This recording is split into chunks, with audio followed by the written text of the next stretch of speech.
Mi tema para esta mañana es ¿qué enseñó el Señor sobre las tragedias de la vida? Creo que no hace falta que les diga que el mundo en que vivimos es un mundo tremendamente inseguro y peligroso. Todos lo sabemos por experiencia propia de una y mil maneras.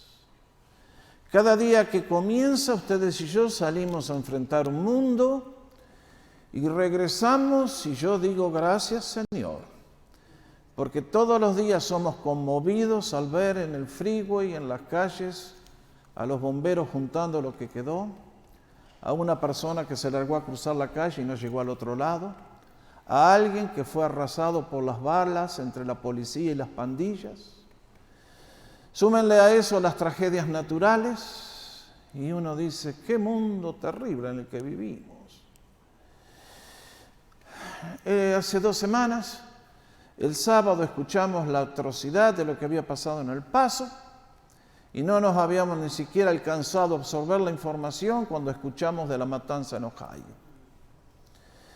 En estos últimos 20, 30 años, Norteamérica especialmente ha sido sacudida por esto, que es una ola sin sentido de atentados, de muertes, donde inocentes que asisten a una escuela, a un jardín de infantes o a una escuela primaria son asesinados vilmente.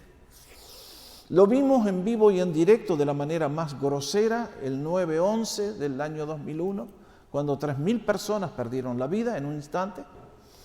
Vimos las fotos de aquel atentado en Oklahoma, donde uno de estos iluminados mandó a la eternidad 160 personas. Y parece que, como la semana pasada leí un artículo del Miami Herald diciendo el título, la carnicería es la nueva norma en Estados Unidos. ¿Por qué estamos como estamos? Nunca se lo preguntó. ¿Dice la Biblia algo con respecto a este tema? Nuestro Señor enseñó sobre las tragedias de la vida. Obviamente que sí. Siendo quien es Él, no iba a dejar un tema tan importante como este para que no lo tratara. Y ese es el párrafo que tenemos hoy delante de nuestro, aquí de Lucas 12:13. Cuando ustedes miran el relato, es un párrafo bastante largo, comienza en el capítulo 12. Allí el Señor está enseñando a los discípulos y está rodeado por una multitud donde se mezclan discípulos y gente que no tiene fe. Y entonces recordarán cómo apareció alguien a decirle, Señor, dile a mi hermano que reparta la herencia conmigo porque me está tragando el pastel entero este. Y el Señor aprovechó a hablar de la avaricia, la historia del rico necio, etcétera, etcétera. Y luego el Señor siguió hablando y luego comenzó a cambiar a quién le dirigía el mensaje. Cambió de audiencia. En lugar de hablar a los discípulos, le comenzó a hablar a la multitud. Y ahí es donde tomamos el relato que ustedes y yo leímos. Lucas capítulo 12, 54. Ahora, déjenme, para poder entender mejor el tema que estamos tratando, 4 realidades. 4 realidades en cuanto al mal que hay en el universo. 4 realidades de las cuales enseña la Biblia y que usted tal vez no las ha puesto juntas, pero funciona así. Déjenme hablarles primero del mal natural. ¿Qué queremos decir? Que desde el día que el pecado entró en el mundo, a la creación de Dios entró una fuerza desconocida, pero poderosa y destructiva. Es la fuerza que se manifiesta en terremotos, maremotos, tsunamis, tornados, inundaciones, diques que se rompen, inundan una ciudad entera, un volcán que estalla y sepulta una ciudad entera en lava. Y a eso agréguenle los virus, las bacterias, las enfermedades de las epidemias. Hay un mal natural que tristemente entró a la raza humana como resultado del pecado. Ha afectado a toda la creación, a todos los órdenes, a nuestro reino, al reino animal, al reino vegetal, todo. Es lo que San Pablo nos enseña en Romanos capítulo 8, que la creación como resultado de la caída fue sometida a vanidad, a ser algo estéril, espurio, fútil, inútil. Y dice, no de su propia voluntad, sino por causa de aquel que la sometió. Ese es Dios. Y esa sentencia que se pasó en Edén todavía sigue rigiendo. Sin embargo, hay esperanzas, porque el apóstol sigue diciendo, en la esperanza de que la creación misma será también liberada de la esclavitud de la corrupción. Marque ese término. Ese es el comienzo de todos los males naturales, cuando un día llegue la libertad de los hijos de Dios. Primer nivel, natural. Hay un mal que afecta a toda la creación, a toda la humanidad. Segundo, mal moral. ¿Qué quiero decir? Es el mal que ustedes y yo llevamos en el corazón. Es el pecado que vive dentro nuestro. Es el pecado que me hace estar en guerra con Dios primero, conmigo mismo después y con todo el resto de la humanidad. Me llevo mal con la gente y después declaro la guerra. Es la consecuencia lógica, aumentada a gran escala del conflicto que los humanos llevamos adentro. Este mal moral tiene consecuencias calamitosas. Hoy sembramos mal, mañana cosechamos peor. Decía el profeta, sembraron vientos, cosecharon el torbellino. Por eso, tantas veces predicamos desde este púlpito la ley fundamental de la vida. No se engañen, Dios no puede ser burlado. Todo lo que el hombre siembra, eso mismo vuelve a cosechar. Más tarde, más fuerte, lo mismo que sembró. Tercero, mal sobrenatural. Cosas que no tienen explicación racional, cosas que no tienen explicación científica, cosas que pasan en nuestras vidas y son incomprensibles. Lo vimos el último tema, cómo Satanás y sus demonios atacan la raza humana. Tantos seres humanos mueren por el poder de la brujería. Tanta gente está en los hospitales y no tienen un mal que puede ser tratado con cápsulas o tratamientos médicos. Hay un mal que es espiritual, es un mal poderoso, es algo sobrenatural, traspasa los límites de lo físico, es la actividad de los demonios.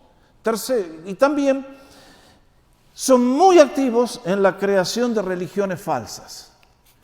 El diablo lo más seguro que puede hacer con un individuo para perderlo es traerlo a la iglesia, mientras esté sentado y no haga nada.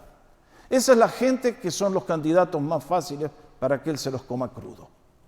Y por último quiero hablarles del mal eterno, porque tristemente la humanidad estamos todos los días avanzando por uno de dos caminos, nos enseñó el Señor. El camino angosto que lleva a la vida y el camino ancho que lleva a la perdición. Y va a haber gente que va a saltar para vivir esto que es un infierno todos los días por toda la eternidad. ¿Qué dijo el Señor a través del apóstol Pablo? Cuando el Señor Jesús se ha revelado desde el cielo con sus poderosos ángeles en llama de fuego, madre que cena, ¿está listo usted? ¿Se imagina la escena? ¡Wow! Él dará castigo a los que no conocen a Dios y a los que no obedecen el evangelio de nuestro Señor Jesús. Marque el castigo. Estos sufrirán, no dice gozarán, el castigo de eterna destrucción, excluidos de la presencia del Señor y de la gloria de su poder. ¡Ay, qué serio el tema! Es por eso que con estos 4 puntos quiero introducir el tema que Lucas nos presenta en el capítulo que leímos juntos. Cuando ustedes llegamos a este capítulo, a este párrafo completo que es Lucas 2 y 13, tenemos que contestarnos la pregunta, ¿qué nos enseñó el Señor en este párrafo? Y básicamente nos enseñó 4 grandes lecciones. La primera de ellas, la necesidad de saber reconocer el tiempo en que estoy viviendo. Por eso les dijo a aquella gente mirando, miren, qué tipos piolas que son ustedes, tan educados, tan competentes para discernir el clima. Todos ustedes podrían estar dando el reporte meteorológico en el canal de televisión. Saben que cuando viene el viento del sur va a hacer calor, saben que cuando vienen las nubes del mar va a haber un aguacero. Bárbaro. Conocimiento general, todos lo saben, todos expertos. Tienen una cabeza que yo les he dado, un cerebro para pensar y muy bien lo usan. Pero ¿qué les pasa que no alcanzan a distinguir las señales de los tiempos? No pueden ver que el reino de Dios ha llegado, que Dios se ha hecho hombre, que Dios está con ustedes y no lo quieren recibir, no lo quieren captar. Entonces el Señor usa este término que es tan fuerte. No les dijo políticamente correctos, ni educados, ni avanzados. Les dijo hipócritas. Ese es un término que a usted, si yo se lo digo, usted se me ofende. Me corta la mitad y me dice usted, pastor, es una persona horrible. Bueno, el Señor no tenía miedo a su opinión, ¿se dio cuenta? Nos hizo un gran favor porque un hipócrita es un mentiroso. Y al único que le miente es a sí mismo. Porque lo que el Señor está haciendo es decirle a aquella generación, como nos dice a esta generación, te he dado una mente, úsala. Te he dado para que sumes 5 más 5 es igual a 40, ¿no es así? No, 5 más 5 igual a 0. Qué notable, ¿no? Los seres humanos podemos mandar un hombre a la luna, pero no podemos mandar a nadie al cielo. Podemos descubrir los secretos que traen las sanidades, pero no podemos solucionar nuestro problema moral. Y el Señor nos dice, claro, expertos por un lado, tortilla no volteada, cruda por un lado, quemada por el otro. En unas cosas somos unos genios, en lo espiritual, fracaso completo. Vean ustedes. La segunda lección que nos dijo el Señor es que ustedes y yo tenemos que aprender la necesidad urgente de reconciliarnos con Dios. Esto es lo que quiere decir esta historia que nos contó, esta analogía. Cuando nos dice, mira, tú eres inteligentísimo. Si tuviste un problema con alguien, arreglalo cuanto antes. Porque si te mete una demanda judicial, podés terminar mucho peor. ¿Ustedes conocen la frase que dice, es mejor un mal arreglo que un buen juicio? ¿Nunca la escucharon antes? Bueno, hoy se las informo, viene del gran país de Argentina. Tiene razón, es mejor un mal arreglo que un buen juicio. ¿Por qué? Porque tanta gente, por ejemplo, un día tiene un accidente y va a ver a un abogado y el abogado le dice, hagamos conciliación, le dan $100,000. Y el tipo dice, no, yo quiero 1.000.000, vamos a juicio. Y va a juicio y no le dan nada. Eso es una posibilidad. Y eso es lo que el Señor está diciendo. Si tuviste un problema, arregla cuanto antes. No esperes a llegar al juicio porque te pueden mandar a la cárcel y no vas a salir más hasta que pagues el último centavo. ¿Con quién tenemos que reconciliarnos? ¿Quién es el juez con el cual no debemos llegar? ¿Me dicen ustedes? Me parece que si usted entiende, está hablando de Dios. El Señor nos está diciendo, vos tenés un problema con Dios el Padre que te ha dado la vida. Entonces reconciliate con Él cuanto antes, porque si llegas al juicio final, te van a echar a la cárcel y no salís nunca más. Y es una cárcel, bueno, ya lo leímos, usted no quiere ir ahí, nadie quiere ir ahí, nadie debería ir ahí. Porque Dios ha hecho muchas cosas para que escapemos de ese lugar. Pero entonces ustedes se dan cuenta que mientras el Señor está hablando, le viene la gente a interrumpirle. Y evidentemente alguien se acerca para darle las breaking news. La última noticia que acaba de llegar desde Jerusalén. Y le pregunta al Señor, ¿te enteraste de lo que hizo Pilato? ¿Cómo mezcló la sangre de los galileos con la del sacrificio? Este es un relato que no está registrado en ninguna parte en la historia. Los libros fuera de la Biblia no lo cuentan. Acá solamente podemos imaginar lo que pasó, no es nada difícil. Evidentemente, ustedes saben que Israel estaba invadida por ¿quién? El Imperio Romano, correctamente. Y el Imperio Romano tenía sobre la costa, en la ciudad de Cesarea, la sede del fuerte del gobernador romano, que en este caso era Pilato, que un poquito más tarde se hizo famoso con el famoso juicio en contra del Señor. Y allí estaba el ejército y, lógicamente, conociendo que los judíos eran unos revoltosos eternos, cuando llegaban las grandes celebraciones, las grandes fiestas, disfrazados de civil, Pilato mandaba a los soldados. Cubrían sus vestidos, pero abajo bien que tenían la espada lista para desenvainarla. Y ya me imagino el día. Debe haber sido uno como esos tantos días que nosotros hemos visto en Latinoamérica. Me imagino que allí estaba el atrio del templo con el altar gigantesco donde llegaban los adoradores trayendo la palomita o o la oveja y el sacerdote cortaba y la sangre corría. Dicen que cuando llegaba la Pascua era un río de sangre que había en el templo, de tantos animales que se sacrificaban. Y lógicamente allí estaban las trompetas cantando, tocando el coro, estaban los adoradores. Y ya me imagino, los galileos eran gente fogosa, era gente que no se iba a entregar tan fácilmente. Y ya me imagino que llegaron y empezaron a cantar: el pueblo unido jamás será vencido. Y los soldados escucharon. Y después siguieron cantando: romano, calabaza, volvete a tu casa. Y los romanos escucharon. Y me imagino que después tomaron piedras y empezaron a tirar. Y ese fue cuando los romanos dijeron: les vamos a dar una dosis de realismo. Así que el pueblo unido jamás será vencido. Los que estaban ahí era el SWAT team que rodeaba al gobernador. Y cuando el romano sacaba la espada, era un golpe y un muerto. Y de repente los soldados actuaron. Ya me imagino el griterío, la estampida, la corrida. El patio del templo quedó vacío en 20 segundos. Las trompetas se callaron, cesaron los sacrificios. Los romanos se retiraron y cuando llegaron los paramédicos, ¿qué dijeron? Allí estaba el río de sangre que venía del altar y el río de sangre que se unió a ese río de los Galileos. Vaya derechos humanos. Anda a cantarle a las Naciones Unidas. Esta gente entró al templo y no salió vivos. Y uno dice: caramba, vinieron al Señor. Y estoy seguro que vinieron para decirle: che Jesús, a ver, vos estás del lado del imperialismo, ¿no es cierto? Sos capitalista, entregador, traidor del pueblo. Sos un cipayo. ¿Conocen ese lenguaje? Jesús, vos sos el Mesías. ¿Dónde tenés el valor para enfrentar esto? ¿Qué hiciste?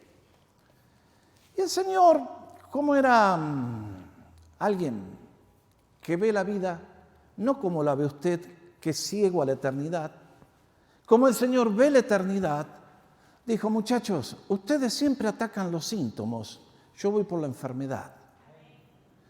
Y entonces, en este episodio, encontramos un ejemplo de lo que les dije. Una tragedia causada por el mal moral.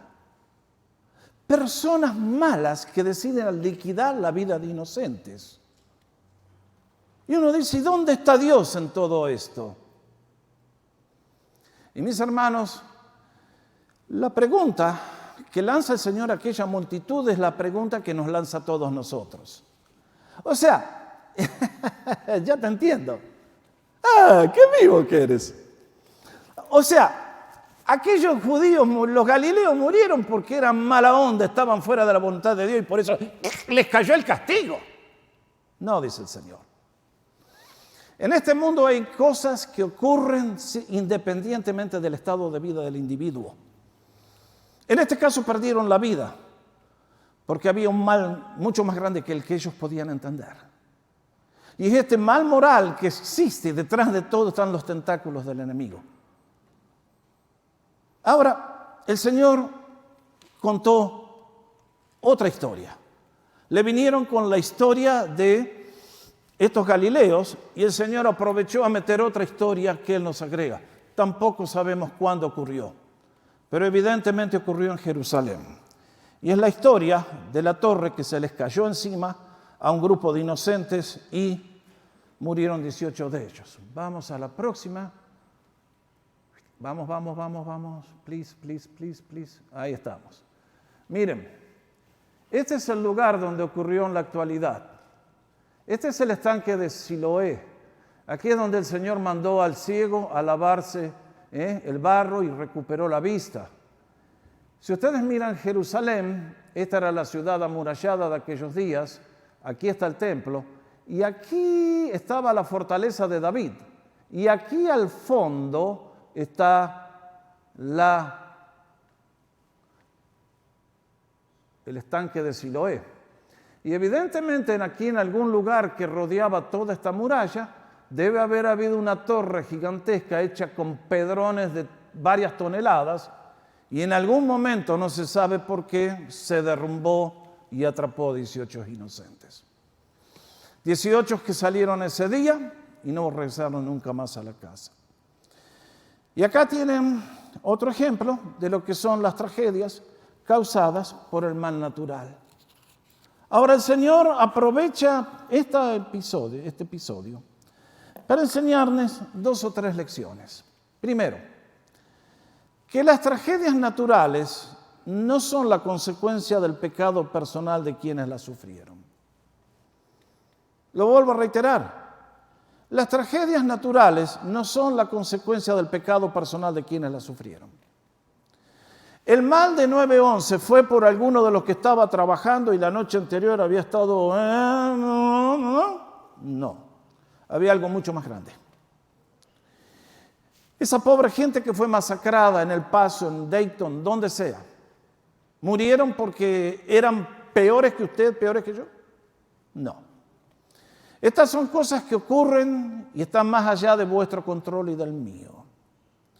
Y aunque reconocemos que el pecado existe en cada corazón humano, no necesariamente las tragedias llegan como consecuencia de nuestro pecado. Aunque el que salta a la eternidad, por supuesto, es por su pecado. Ustedes y yo vivimos un mundo donde Dios lo creó de una manera racional, inteligente y poderosa. Él hizo que el universo se rija por leyes. Dios no es un Dios caprichoso. Dios muchas veces hace milagros por sobre todas las leyes. Pero Dios a ti y a mí nos ha dado un cerebro con el cual pensar. Quiere que lo usemos, quiere que vivamos vidas rectas, que le honran a Él, que cosechan bendiciones. Y Dios ha dejado ciertas leyes. Así opera el universo físico y el universo moral. El día que lamentablemente nuestros padres nos vendieron a la fuerza de la oscuridad, el reino continuó operando. Y en el día de hoy, tantas veces la mano del enemigo es el que está detrás de todas estas tragedias. Tremendo. Ahora, segunda lección que quiso sacar el Señor, que nos recuerda a nosotros, que las tragedias de la vida son un mensaje urgente para ponernos bien con Dios. Las tragedias de la vida son un mensaje urgente para usted, para mí, para todos, para ponernos bien con Dios. Estoy seguro que los que le lanzaron la pregunta al Señor deben haber dicho, Señor, ¿de qué lado estás? ¿De los invasores o de Israel? El Señor no fue por ese lado. El Señor, vuelvo a reiterar, les dijo, esos son los síntomas. Yo voy a la enfermedad. Por eso habló de la necesidad de ponernos bien con Él. Lo había dicho cuando le dijo a aquella generación, ¿no saben reconocer los días en que vivimos? ¿No sabes que tienes un problema y tienes que arreglarte? Ahora, ¿cuál es el camino? Bueno, ya lo vamos a ver, arrepiéntanse. Pero lo que Dios les está diciendo a esta generación de sus días, y nos dice a todos nosotros, es lo mismo. Nosotros vemos las tragedias y no aprendemos nada de ellas. ¿Cuántas veces he hablado en un funeral? Le digo a la gente, ¿dónde va a estar usted un minuto después que esté en la muerte? Te miran así, con cara de anestesiado, como diciendo, ¿y qué me importa? Yo escucho estos temas, yo tiemblo. A mí se me pone la piel de gallina, ¿y usted? Cómodo sentado, como si nada. Estamos en el Titanic, nos vamos a pique, pero como si nada. Me subí al avión del 9/11 y vamos rumbo a las torres, pero mientras me dieron el lunch y el desayuno, estoy contento. Mis hermanos, no nos podemos dar cuenta que hoy es Pilato y el sacrificio y la torre de Siloé y 9/11 y mañana te toca a ti, me toca a mí. No podemos hacer la conexión. No podemos traer al corazón lecciones que nos hagan sabios. No le podemos recordar a nuestros hijos que se burlan de nuestra fe, que ellos también tienen una cita delante del tribunal del juez omnipotente. Estamos callados. En estos días con las masacres, alguien levantó la voz para decir, ¡hey, es hora de volver a Dios! Dios nos está quitando la protección. Estamos cosechando el fruto de nuestro desvarío. No, estamos en verano, sigamos la farra, ¡viva la pachanga! No, nadie clamó, nadie llora, nadie grita. Estamos todos bien. Pero cuando pega el dolor, ¡ah! Dios, Él tiene la culpa. Le puedo preguntar, ¿dónde estaba usted el domingo siguiente al 9/11? Yo me acuerdo. Ese domingo no me tocó predicar a mí, entonces fuimos a la iglesia donde asistíamos como familia. Ese domingo la iglesia estaba así de llena, repleta. No quedó un solo lugar en los bancos, la gente parada en los pasillos. Si hubiera sido esta capilla, hubieran estado parados desde allá hasta ahí, dando vueltas por todos lados. ¿Por qué? No quiero hacer la señal, pero qué susto, ¿eh? ¡Qué miedo! Y doy gracias que Dios permite esas tragedias para sacudirnos el nido y decir, tu problema es mucho más grave a la luz de la eternidad. Si hubieras estado en el 9/11 y saltabas la eternidad, sea por tu pecado, por no tu pecado, estabas listo para encontrar al juez. Esa es la pregunta que nadie quiere hacer. En el día de hoy discutimos si el Senado, que las armas y todo lo demás. Si algo pueden hacer para controlar este desastre que tenemos, bienvenido sea. Pero quiero recordarles que el mejor negocio en la vida es el negocio de las armas. Así que tenemos que invertir a nuestros hijos, a nuestras madres, a nuestros padres, a todos, porque el negocio de las armas es negocio. Es el negocio más floreciente de la economía americana y del mundo. ¿Qué les parece? ¿A quién se le ocurre ponerle un rifle, un AK-47 a un chico de 20 años? Eso es para el frente de batalla. Si alguien me dice a mí, yo quiero ir a cazar, bueno, comprate una escopeta y anda a cazar un ciervo. Pero no vas a cazar un ciervo con un AK-47. Y eso es lo que aquí. Y vayan a decirle a los de Washington que cambien. Poderoso caballero es don dinero. Ahora Jesús nos dice, ¿vieron las tragedias? Esto es una señal para que ustedes tengan que ponerse bien con Dios. Por lo tanto, no anden juzgando a Dios, sino procedan al arrepentimiento. ¿Das gracias tú a Dios por la adversidad que trae a tu vida? Tengo 2 convertidos, menos mal. Pero me gustaría presentarles la frase que dijo un gran escritor inglés que murió el mismo día del presidente Kennedy. Fue un profesor de Oxford y Cambridge, en Inglaterra, un tremendo escritor cristiano, C.S. Lewis.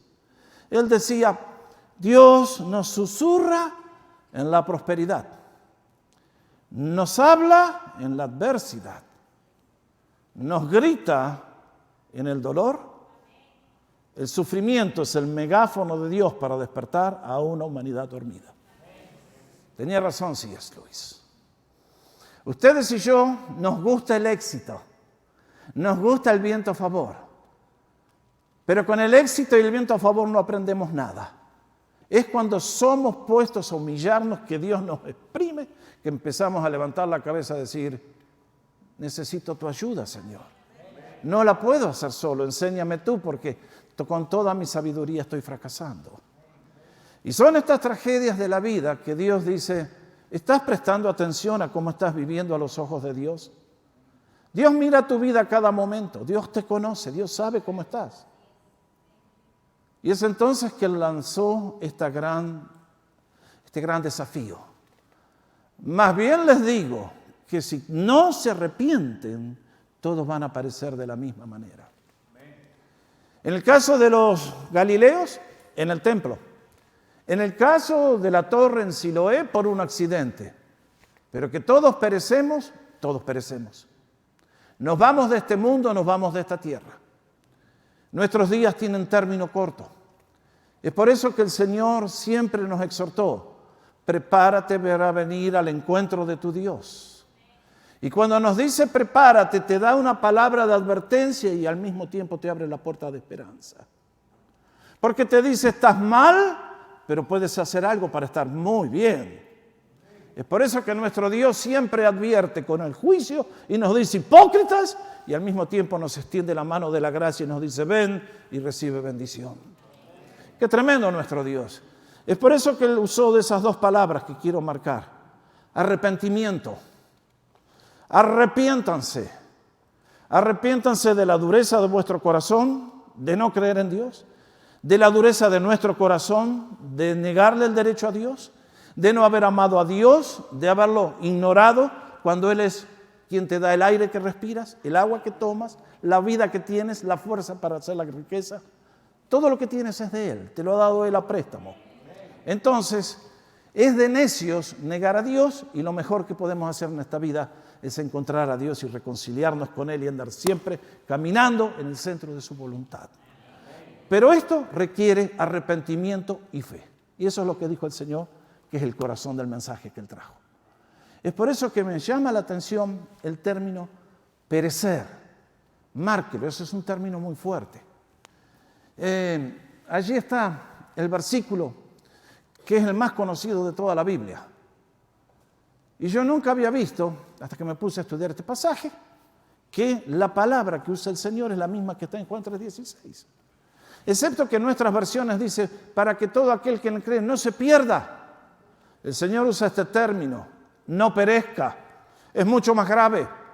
No es que vamos a vivir perdidos, vamos a terminar mal, vamos a perecer. Sobre nosotros va a caer la torre de Siloé, sobre nosotros va a caer la espada del soldado romano. Multipliquen eso por el infinito y van a saber lo que es el castigo de Dios.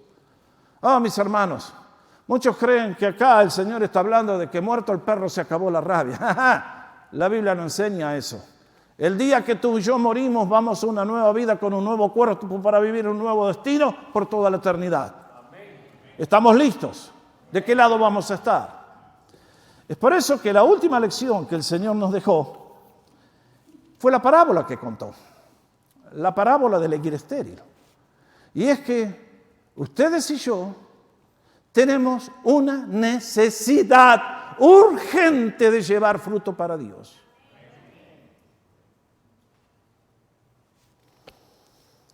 Esta higuera que el Señor contó, noten bien, no es una higuera que está en el campo, que brotó de la nada, porque la semilla voló. Es una higuera plantada, nos dijo el Señor. ¿Quién es esa higuera? Tú y yo, tú y yo, tú y yo. ¿Qué nos quiere decir el Señor? Que tú eres un accidente cósmico, un accidente biológico.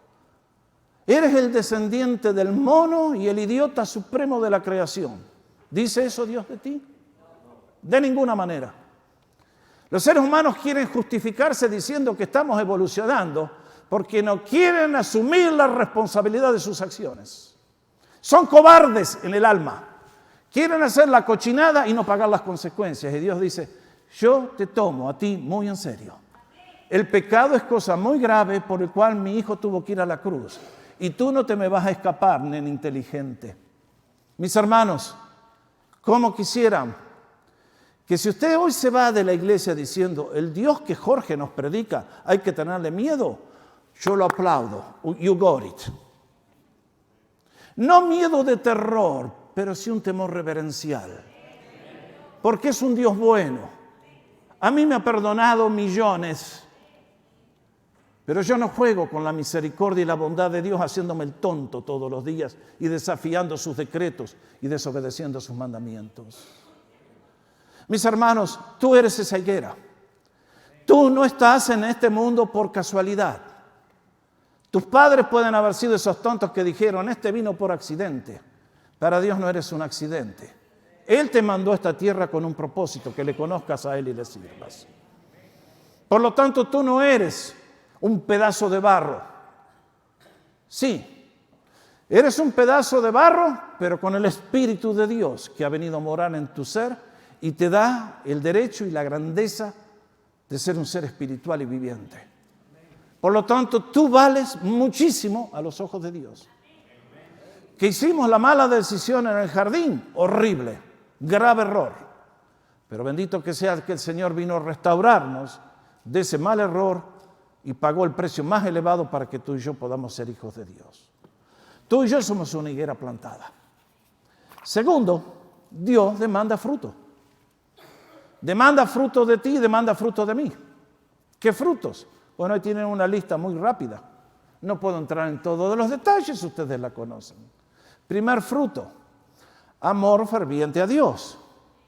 Él nos ha dado todo lo que tenemos, todo lo que somos. ¿Le amamos? ¿Le conoces? ¿Le amas más hoy que ayer? ¿Es tu amor un amor ferviente con todo el alma, con toda la mente, con todo el corazón, con todo tu ser? Gratitud y reconocimiento. Por eso vengo yo los domingos a la iglesia. Me toca estar acá, pero yo vengo acá porque le vengo a agradecer a Él por todos los beneficios que tengo. Reconocimiento por toda la bondad que ha tenido para mi vida, para mi familia, desde que le conozco. Adoración y exaltación. Servicio y amor al prójimo. Ser los testigos de su mensaje a todas las naciones. Ahora, mis hermanos, yo reconozco que todos estamos en distintos peldaños. Reconozco que acá hay algunos veteranos, como el que está en el púlpito esta mañana, y otros que recién están empezando. Y tal vez alguien me dice, pastor, esto es nuevo para mí. Bueno, bienvenido, pero hiciste muy bien en venir a la iglesia. Pero tú has entrado por la puerta, propónete llevar fruto para Dios con tu vida, porque un día el Señor te va a examinar y te va a dar una recompensa o te va a poner una F. Yo no me comparo con nadie. Yo soy Jorge Oscar Sánchez. Pero desde que Dios atrapó mi corazón en enero del 70, he buscado servirle sin compararme con nadie. Yo sirvo a Dios porque Él me llamó y es mi orgullo predicar a Cristo a todo el que me quiera escuchar. Y doy gracias que un día en el cielo va a haber miles de personas que me van a decir, Jorge, gracias por habernos predicado a Cristo. ¿Y usted? ¿Qué fruto ha llevado?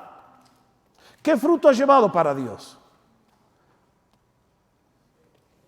Bueno, voy a pasar porque si me pongo un poco específico se pone brava la cosa.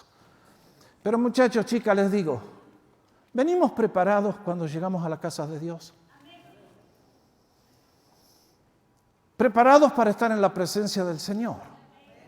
Preparados para estar en su casa. El Señor va a hablar a su pueblo. ¿Estás preparado? ¿O llegas porque? ¿Por qué llegas? ¿A qué llegas? Oye, mejor que te prepares, porque si no lo haces, eres más culpable al venir en la condición inadecuada a la presencia de Dios, y eso te va a significar peor castigo en un día. Por lo tanto, ¿qué les puedo decir? Ven a la casa de Dios y prepárate para venir a este lugar. Porque mira, hay gente tonta que me dice, ay, yo encuentro a Dios en la naturaleza. Sí, dale. Y yo puedo adorar a Dios en mi casa. Sí, dale. Miren, Dios tiene un plan, es su iglesia. Y es de tontos y de pecadores creer que tú y yo somos más inteligentes que Él. Si Él te ha dicho a ti y a mí, vayan a mi casa, que es donde yo los voy a bendecir, ustedes y yo tenemos que hacerle caso al Señor, porque Él sabe cómo funciona la cosa. Entonces, ¿qué les puedo decir? Dios demanda fruto. Y ustedes se dan cuenta que el tercer principio que me enseña esta parábola a mí es que no tenemos mucho fruto para producir fruto digno de arrepentimiento. ¿Qué pasó? Ahí está la higuera, pura hoja, cero fruto. Y el dueño de la viña, ¿quién es? Dios. Viene y dice, quiero fruto. Vamos a ver. No quiero hoja, no quiero apariencias, no quiero la impresión.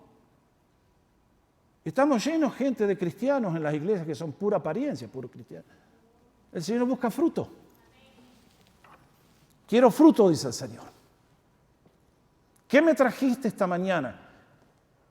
Viniste tarde y con labios cerrados. Ni siquiera me puedes dar 10 minutos de cantarme una canción de gratitud. Y el Señor dice, quiero fruto en tu vida. Quiero ver fruto. Te di talentos naturales. Te di mi palabra. Te doy mi espíritu. Estoy contigo. quiero fruto. No, pero yo muevo las piernas, Señor, en el treadmill. Soy un corredor campeón del treadmill. De la cinta esa del gimnasio. Bien. El Señor dice, quiero fruto. Y el Señor, en este caso, dice, el dueño de la viña, hace 3 años que vengo buscando fruto. 3 años. Y no produjo nada.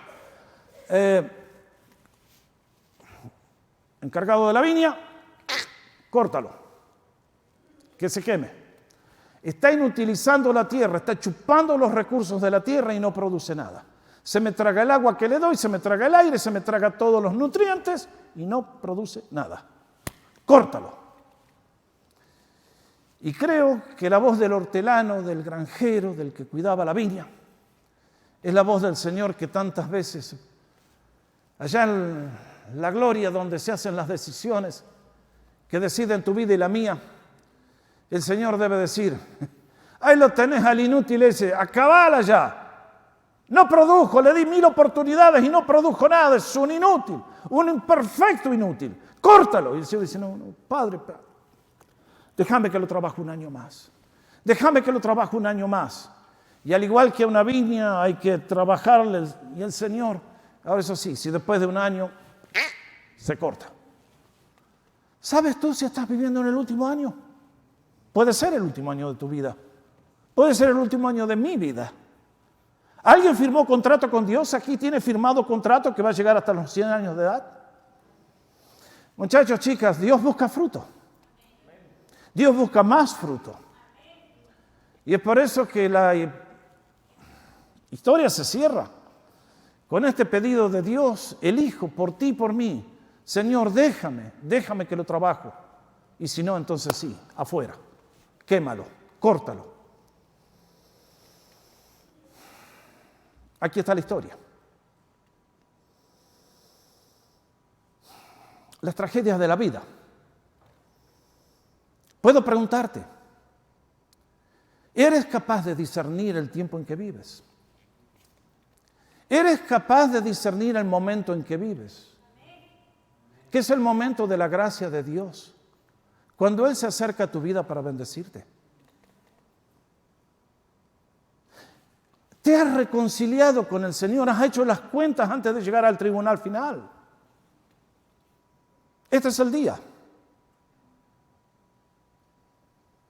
Cuando ves las tragedias de la vida, ¿qué dices? ¡Qué mundo loco! ¡Qué Dios injusto! ¿Te has arrepentido? ¿Has entrado al arca de la salvación? ¿Has recibido perdón? El Señor dijo, miren, si no se arrepienten todos van a perecer, más tarde o más temprano, pero de la misma manera. ¿Qué me interesa si te morís estrellado en un avión o te morís en la cama de un hospital a los 90 años porque el cuerpo ya colapsó? No hace ninguna diferencia. ¿Te has arrepentido? ¿Eres salvo por la sangre de Jesús? Cuarta lección. Estás llevando fruto para Dios. Fruto, no actividad. Es importante empezar con la presencia, pero hay que llevar fruto. Si yo en mi ministerio, en 50 años que voy a cumplir, no hubiera visto un solo convertido, me hubiera dedicado a plantar cebollas en el campo, lo cual es una muy buena profesión. Mis hermanos, cada día que pasa, ustedes me dicen, ay, se puso de vuelta duro el pastor. Muchachos, la vida es serious business. Miren lo que dijo el Señor. Aquellas tragedias, ¿qué les dijo el Señor? Está todo bien. Dios es Papá Noel, pedile lo que quiera. No, dijo, examínense, hagan algo. Bendito sea el Señor, que es un Dios de misericordia y gracia. Bendito sea su nombre. Pero ante las tragedias de la vida, ustedes y yo tenemos que poner los ojos en Jesús más que nunca. Y va una palabra de aliento para ustedes que son mis hermanos en la fe. Detrás de todas estas tragedias está la mano del enemigo para decir, mira que te puedo matar, mira que te voy a liquidar, mira que te voy a asesinar. No salgas a la calle. Bueno, mis queridos, quiero decirles que el nombre de Jesús es nuestra fortaleza y nuestro escudo. Que más grande es el que está con nosotros que el que está con ellos. Y que solamente porque el Señor tenga algún plan muy especial, como lo tuvo en el caso de Job, a ti y a mí nos puede pasar algo. Pero de otra manera el enemigo, con el mal natural, moral, sobrenatural, como le guste, no tiene poder para alcanzar a un hijo de Dios. Por eso, no vamos a ir esta semana a la comunidad con los 4 neumáticos pinchados. Vamos a ir en el nombre de Jesús. Él es soberano y poderoso. Por eso en esta mañana estoy plantado en este púlpito para decir: Jesucristo es el mismo ayer, hoy, por los siglos, y en Él hay esperanza. Hay vida eterna, hay vida de abundancia y hay vida de perdón. Y todos somos los que estamos escuchando este mensaje los bienaventurados. ¿Te diste cuenta? Tú tienes una aplicación en la mano esta mañana. ¿La vas a llenar? ¿La vas a presentar? ¿Le vas a decir al Señor: sí, Señor, yo quiero tu bendición? Quiero que todo lo que pase en mi vida sea bendecido por ti, prosperado por ti. Porque el día que llegue a tu presencia, quiero que me digas: bien, buen siervo y fiel. Sobre poco fuiste fiel, sobre mucho te pondré. Entra en el gozo de tu Señor. Bendito sea el nombre de Jesús, hay esperanza con Él. Nos ponemos de pie para adorar. Amén.